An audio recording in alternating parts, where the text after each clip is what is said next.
My dear friends, welcome to Uncaged Zootours.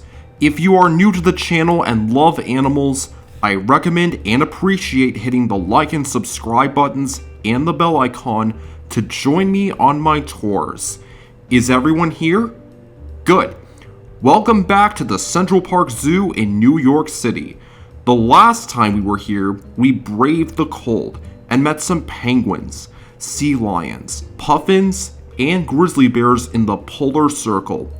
Our next stop is something a little warmer. I don't feel like giving any riddles, but we're heading to Tropic Zone. As we go through this tiny indoor rainforest, we'll meet some of the lesser rainforest wonders that call this area home. Grab your cameras and pith helmets, and let's swing right in. Tropic Zone is one of the first exhibits you might see when you visit the Central Park Zoo, and our first animal is this white-faced saki. I guess this guy or girl is camera shy. Now let's go inside, but please keep your voices low. Tropical rainforests may only cover 6% of Earth, but they are home to more than half of the world's plants and animal species, and that includes birds like Victoria crown pigeons and Nicobar pigeons in Indonesia and scarlet ibises in South America. But two of the most colorful birds in this aviary are blue and gold macaws and green-winged macaws. There are over 350 parrot species in the world, and 70 of them, including these two, are found in the Amazon rainforest. Indigenous people who also live in the Amazon use their feathers for many things, including headgear. Macaws may be colorful, but the winner of the best tail feathers in the building goes to our first green peacock, also known as the Javan peacock. Both Indian and green peacocks look so similar they can get confused with one another, but there are some differences between them. For example, the green peacock is smaller, but has a longer train of feathers. They're also quieter than their Indian cousins, but both species attract the females by spreading their tail feathers like a fan and shaking them to win the girl's attention. The male, whose dance moves and tail feathers are the best, wins over the heart of his girl. We'll get to see the green peacock's cousin, the Congo peafowl, when we visit the Congo gorilla forest at the Bronx Zoo. And we'll get to see some more peacocks when we visit the Gelato Reserve at the Bronx Zoo. There's also a tank containing our first red-bellied piranhas. Sure, they may look scary, but piranhas don't tear humans to shreds, and some are even vegetarians. When piranhas do get aggressive, they will bark like a dog to tell others to back off. The main reason why piranhas swim together is because they feel safe. The more the merrier. Like sharks, piranhas constantly replace teeth, but their teeth only grow in 4 sets, which are replaced every 100 days.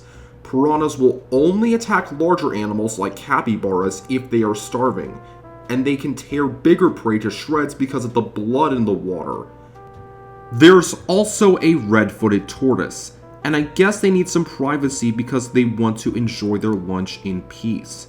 But I think that would be kind of hard for them to do with all the birds annoying them. Rainforests are also home to some pine-sized wildlife, like our first leafcutter ants.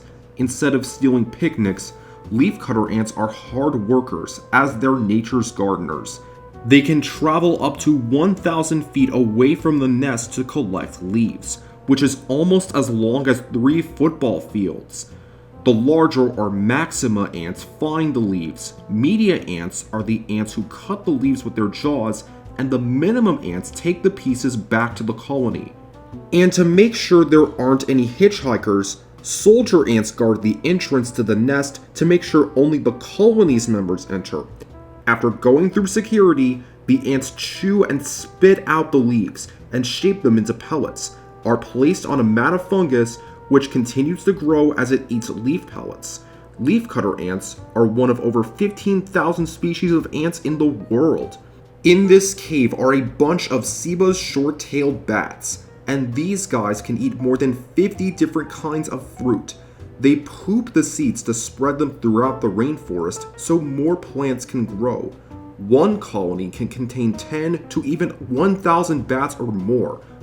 Besides, bats are the second largest group of mammals after rodents, with over 1,400 species. Next door to the bats is a Dumerril's ground boa, and the next couple of habitats are upstairs.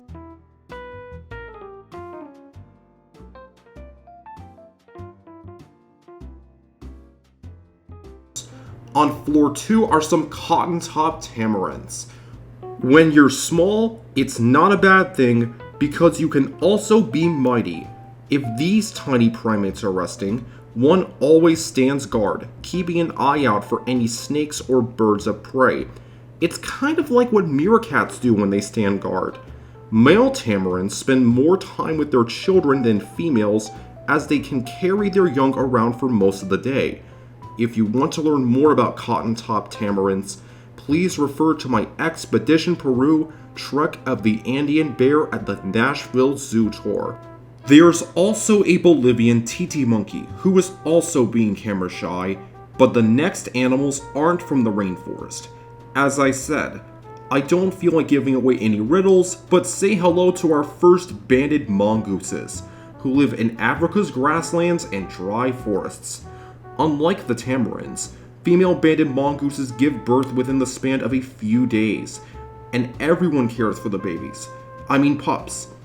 When a group of mongooses leaves to find some food, one of the adults stays behind to care for the pups. When a hungry marabou stork wants a mongoose pup for lunch, the others have a plan. One mongoose will take all the pups to safety, while the others try to gang up on the birds by biting at them to scare them off, just like their meerkat cousins. Unlike other mongooses, a colony of banded mongooses can have up to 20 members, and are led by a dominant male, like a gorilla troop. You might also find superb starlings, a prehensile-tailed skink, an orient night anole, and a Brazilian rainbow boa. But today's reptile spotlight goes to the tentacledsnake, who is also from Indonesia. These snakes have sensitive tentacles on their snout, which detect the movement of other animals, but the nerves input information to the part of the brain that receives optic signals, so it can allow the snake to see and touch using its tentacles. Tentacled snakes spend their entire lives in the water because they struggle on land. They ambush fish by curving into a J shape and hooking their prehensile tail on weeds. And how could I forget about the green tree python, Angolan python, common chuckwalla, Amazon milk frog, and lesser bush baby, which we will see when we visit the small mammal house at the Smithsonian National Zoo. We're going back down, my friends, and our last two animals are from the rainforests of Madagascar. The black and white ruffed lemur is back after I previously showcased them in my Ford African Rainforest at Zoo Atlanta tour. Like other lemurs, they are found on the island of Madagascar and are also critically endangered because of logging, development, mining, and hunting. But the Central Park Zoo is part of the Wildlife Conservation Society, and they have a special Madagascar program that protects black and white ruffed lemurs and other animals from Madagascar. Researchers work in the Makira National Park, a national park managed by the Wildlife Conservation Society on the behalf of the government of Madagascar. I also think it's really cool to see these lemurs line up for feeding time, especially in the early morning. Zoos are doing their part in saving lemurs and other rainforest animals, and one of the ways you can help is by using less paper, since it comes from trees. You can recycle old paper and reuse it, so we won't have to worry as much about trees getting cut down.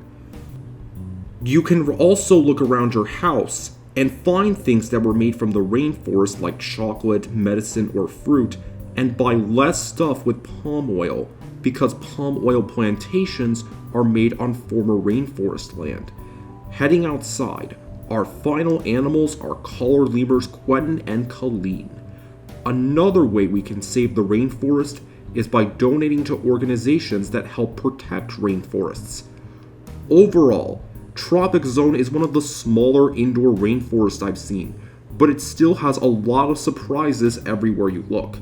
When we return to the Central Park Zoo, we'll head to temperate territory to meet swans, red pandas, and our first Japanese macaques. So what is your favorite rainforest animal and why? Our next adventure will be our first look at the Tennessee Aquarium's river journey, where we'll meet alligators, otters, sturgeons, and even the arapaima. So thank you for watching my videos. I'll see you next time. Have a great day.